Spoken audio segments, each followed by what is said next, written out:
All right, can you guys see my screen? All right, so tell us a little bit what we're going to go over on this demo, Let Jenna. me see Thanks. here. Yeah, absolutely. And which screen are you guys looking at? Are you looking at an Excel sheet or are you looking at the community? Nope. We're Aspen, looking at Aspen Aspen Grove. Grove. You're looking at Aspen Grove. Okay, perfect.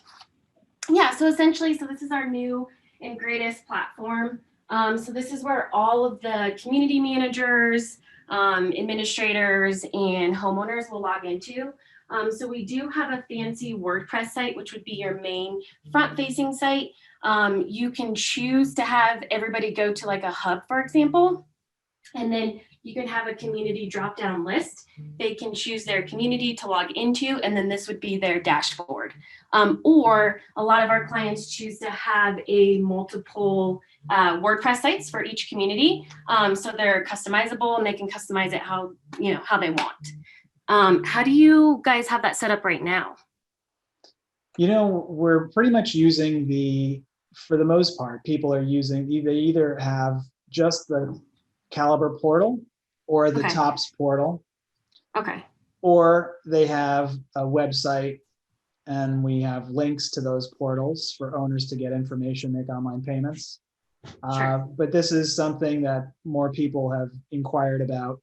And so I wanted to provide, some detailed demo of it. So how it sits on top of Caliber, maybe changes the interface that a board will have and some of the tools that a board has to communicate with residents and operate their property. Yeah, absolutely. So, and with the Frontsteps side of things, it's definitely more of a robust website. There's a lot more that you can do. And now you're saying, so you have Caliber and Top. So, Right. So you're saying Frontsteps integrates with both of those softwares. we do, And yes.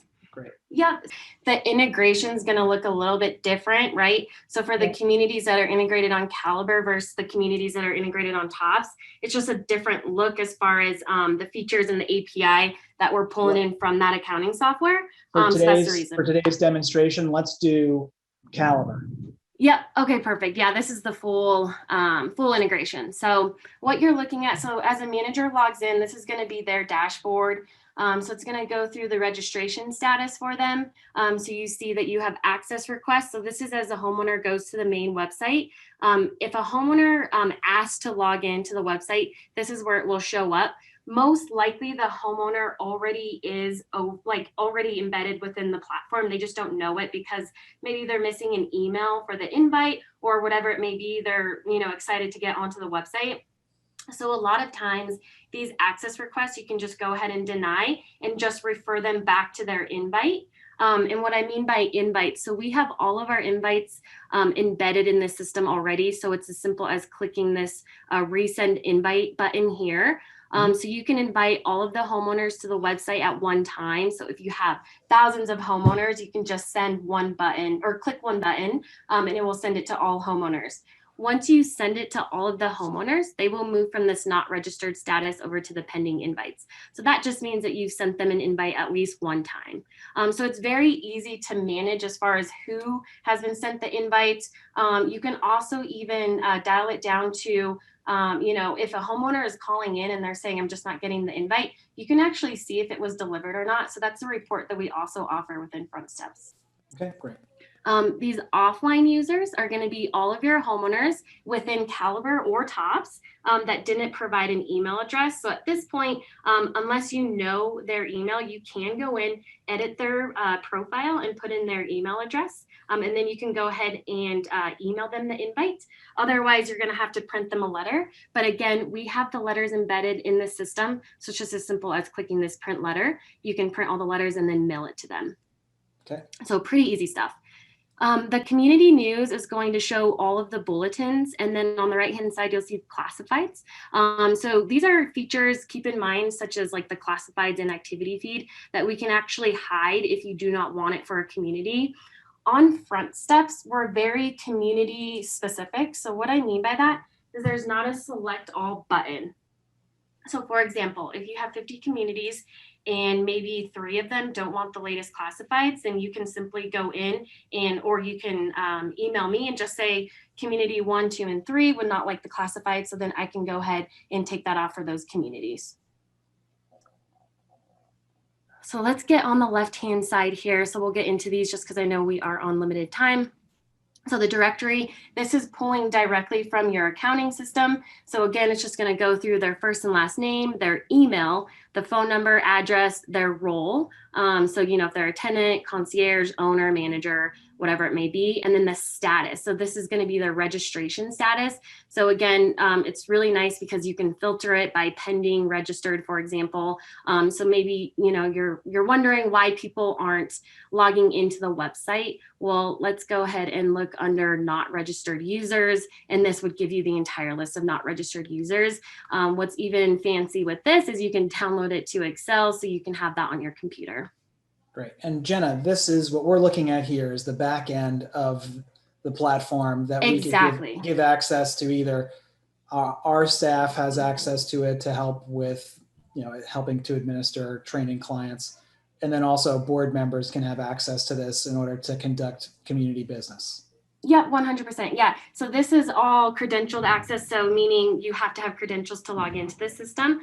And you can add whoever offsite users, to be able to log into this as well and manage it. And then you can dial it down per role, because obviously a homeowner's view would not be able to see what a manager would view, right? So you can dial all that down.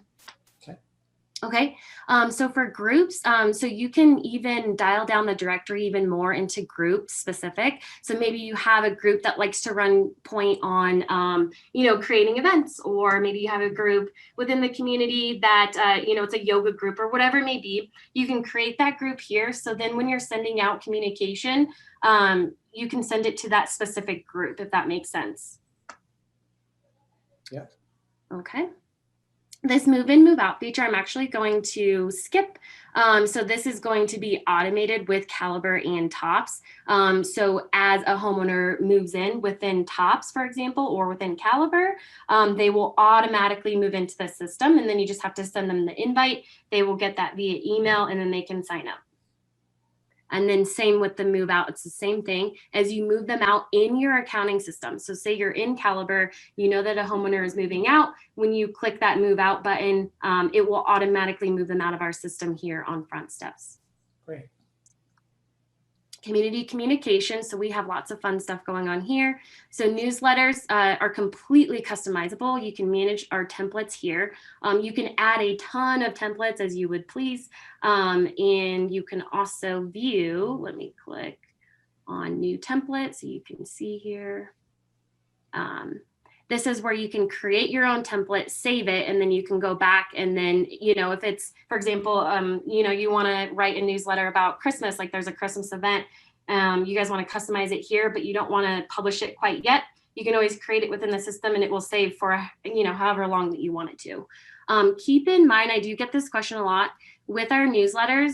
So as a manager, you can create that within the system. As you publish it though, it does not publish within this system. It will actually publish via email only. So that's the only thing is I do get questions regarding like homeowners asking, why can't I see the newsletters? It's because they don't have access to the newsletters, only the managers do. And again, as you publish it, it will go directly to their email. Okay. Bulletins. So this is kind of like an e-blast type feature. So bulletins push out via SMS, text message, and push notification. So as they log in, they'll be able to view it on their dashboard. So right here, also they will get it as a text message as long as they've opted in for that. They will also get it via email. So again, it's just a quick like e-blast. So if there's something that you want to get out to the community that's very important, like an alert or whatever it may be, I would highly recommend doing a bulletin because they're going to get it via all avenues. You can also do a voice broadcast, which is pretty cool. So as long as the homeowner has opted into that, you can go ahead and create whatever important message you would like to send out, and it will send directly to their phone, which is kind of cool. So, like an alert, like a hurricane or, different alerts like that. We also have that feature embedded in here. Great. classified. So this allows homeowners to sell stuff within the system and within their community instead of, for example, selling it on Craigslist or Facebook marketplace, things like that. Again, it's like a comfortability thing for homeowners if they prefer to sell things within their community. Mm-hmm. Eforms, so this is a completely customizable form that you can create. So if you want to know something about cleanliness within the community, for example, or if you guys are hosting an event and you want to know which food everybody prefers, this is a great way to create that form. Once you create that form, you can also create a public URL to that form, which is really cool. So you can send that form to anybody. They don't need access to log into the system in order to access that online form, because again, it's just an online form. Sorry if I'm talking really fast. I just know that we're trying to get through this and there's a lot You're of doing a great job, and you're providing a lot of content. Awesome. Okay. And then community discussions. So this one's fun. So I get a lot on this one as far as clients saying, please, can you disable this feature? The reason for that is just because community discussion is a completely open discussion board, and it does not require a manager's or an administrator's approval for this. So meaning a homeowner can go on and just start a discussion on anything they want. And really, at the end of the day, a manager wouldn't really know because you're not getting a notification for it. So you would have to log into the system every day and just make sure that the discussions are staying, proper, I guess. Yeah, exactly. And then surveys. So the difference between our surveys and eForms. So eForms is an online form. Surveys actually embedded within the system, and it's just a one question survey, right? So maybe you want to know, like I said, food options, or if you want, I don't know, any survey, right? A survey about like the pool hours, whatever it may be. So this is the difference between the survey and the eForm. Sounds good. All right, so calendar and reservations. So the calendar view here is going to show you community events as well as the facilities within the community. So as you can see in blue, that's going to be your community event, and in green, that's going to be your facilities.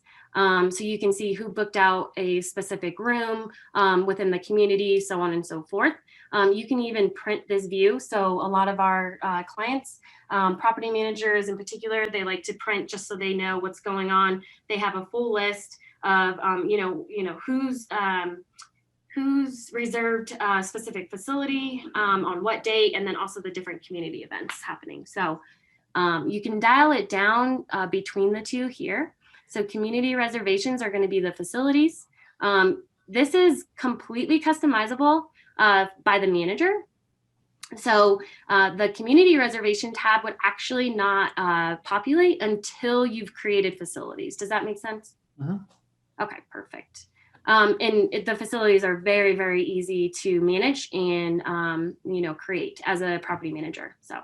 Okay. And then as you can see, everything is color coded here. So you can see the status of a facility. And then you can simply come in here as a manager and approve, reject it, or if you want to view more, you can go ahead and hit view. If you reject it, essentially, you could just type in the comment why it's rejected. Maybe the time's already reserved, or maybe you forgot to delete it. It's not going to be available on this specific date. As you write that memo, the homeowner will get that memo, and then they can go ahead and reserve a different day. Okay, and then community events. So community events are just obviously events happening within the community. Yep, this is very easy to manage. Absolutely. Perfect. All right, so resident records. So this is sort of the part that interfaces with the owner's portal in Caliber. The calendar and reservations, yes. No, the resident records. Yeah, the payment history, make a payment. Yep, the ACR requests, the architectural requests, and then your violations. So unfortunately, let's see actually if this will give me a view really quick. Yeah, so this isn't actually pulling from any specific data, so I'm sorry that I can't actually show you what it looks like. But this is coming in directly, just like you said, from your accounting system, whether you have Caliber or TOPS, because we do integrate, so we do pull in both of these APIs over here. The payment history is the same thing, because I know you said that you're using payments. Do you, who's your payment processor currently? Well, we use a number of them, so we'll just leave it at that. Gotcha. Okay. As a manager or an accountant, what's really nice with this payments reporting is this brings you directly to the backend administrator portal for the payments. So it just gives it a better breakdown of what's happening within the community payment wise. And again, that's a separate training. That one does take quite a while. So we can get all of that set up for you. So don't worry about that. And then these three tabs actually don't apply just because, if you do decide to go with our security, then the security that Kevin just got done demoing for you would actually be the platform, and that would be the fill. So these three would not apply. So I'm going to skip that. So documents, so we have internal and external documents. External meaning they are public facing, internal meaning you have to have credentials to log into view. Our documents are split up between files and folders. So what I mean by that is if you have hundreds of folders and files within a community, we break it down. So the folders will be here, the files will be here. Just know that obviously, like for example, there's 3 files within this one folder.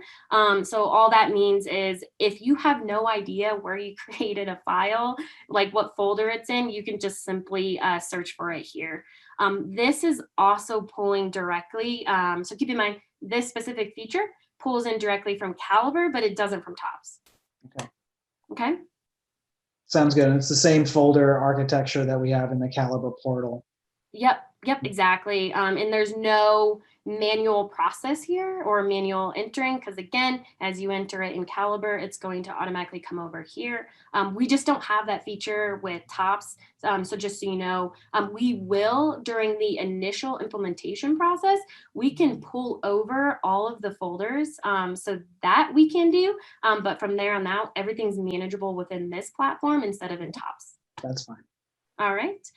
Work orders again.